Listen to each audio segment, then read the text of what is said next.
स्वागत आहे महाराष्ट्रीयन किचनमध्ये. आज आपण धपाटे रेसिपी पाहणार आहोत. मी कद्दू घेतला आहे, त्याला असं वरची स्किन काढून खिसून घेतला आहे. आणि आता ह्याच्यामध्ये आपण 1 कप गव्हाचं पीठ घालून घ्यायचं आहे. खिसलेल्या कद्दूमध्ये चाळणीने चाळून घेतलं आहे मी पीठ सर्वच. आणि 2 कप आपल्याला ज्वारीचं पीठ घ्यायचं आहे. 1 कप बेसन पीठ घ्यायचं आहे. या पिठाचं प्रमाण तुम्ही कमी जास्त करू शकता, पण गव्हाचं पीठ कमी पाहिजे, चिकटपणा राहते गव्हामध्ये म्हणून. आणि रेग्युलरचे सर्व मसाले, लाल तिखट, जिरे पावडर, धने पावडर, हळद, कोथिंबीर.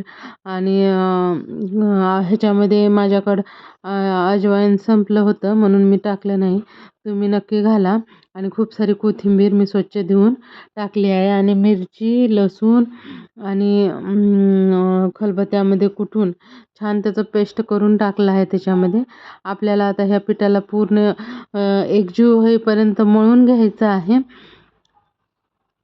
मी त्या कद्दूच्या खिसलेल्या ह्याच्यामध्येच तिंबलं आहे. दुसरं पाणी वरून जास्त वापरलं नाही. त्याच्यामध्येच खूप पाणी राहतं कद्दू खिसलेले आहे ह्याच्यामध्येच, त्याच्यामध्येच पीठ मळून गेलं. आपल्याला छान असं मळून घ्यायचं आहे. आणि तुमच्या आवडीचे मसाले तुम्ही ह्याच्यामध्ये जे कमी जास्त करू शकता, तुम्हाला किती तिखट कमी करायचे ते. आणि ह्याच्यामध्ये तुम्ही तीळ पण खा, एकतर हेल्दी पण राहतं आणि छान लागतं. मी घातले नाही, मला आठवण नाही राहिली इथं तीळ घालायची. तुम्ही नक्की घाला, मुलांसाठी पण खूप चांगलं आहे ते. असं छान एक गोळा बनवून घ्यायचा आहे आपल्याला पिठाचा सुंदर असा. आणि थोडा वेळ ठेवून द्यायचं आहे पीठ मळून असं 10-15 मिनिट.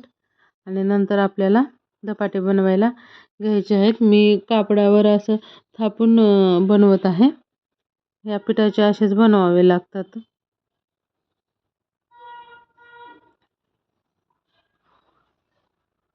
पीठ मळून झालं की वरतून जास्त पाणी लागलं नाही पिठाला, आहे त्याच खिसामध्ये आपल्याला पीठ मळून झालेलं आहे, पाहू शकता तुम्ही.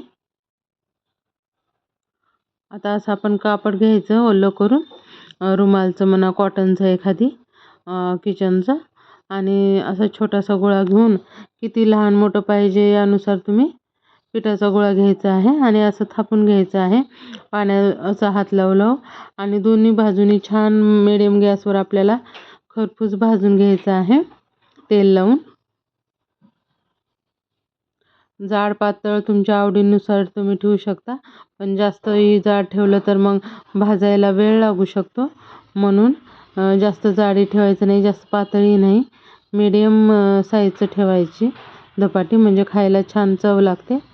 या ठिकाणी तुम्ही वरतून तिळही लावू शकता, मी लावले नाही आठवण नसल्यामुळं. आता याला आपण छोटे छोटे छिद्र पाडून घ्यायचं 4-5, म्हणजे आपण तेल लावलं की छान आतपर्यंत जाऊन छान खरपूस भाजले जातात.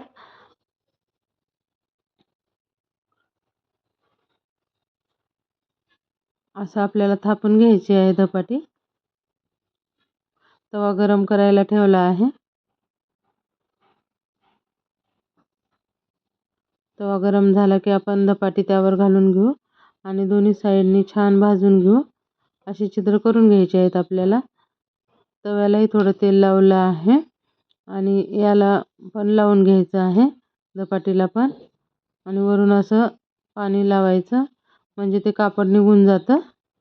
आता तेल लावून दोन्ही बाजूनं आपल्याला छान धपाटी भाजून घ्यायची. खूप अप्रतिम चवीची बनते. तुम्ही नक्की बनवा. व्हिडिओ पाहिल्याबद्दल धन्यवाद.